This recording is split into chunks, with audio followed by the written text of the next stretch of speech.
Ito guys ang aking lulutuin ngayon. Talong with giniling. Tapos lagyan natin siya ng kamatis guys. Sa gitna. Tapos lagyan natin ulit siya ng giniling sa gitna. Palaman.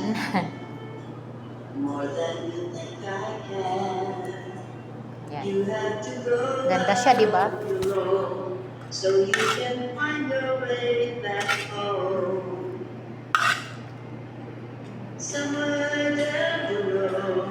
Natirang natin giniling.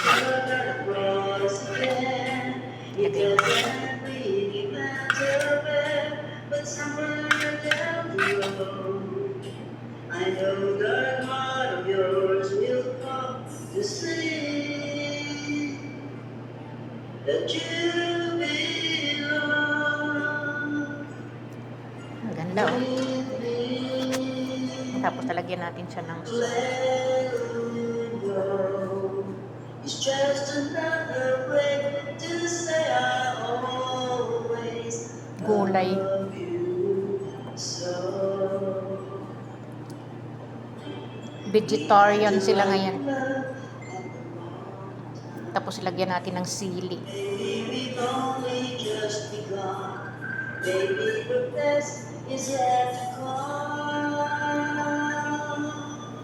Yan guys.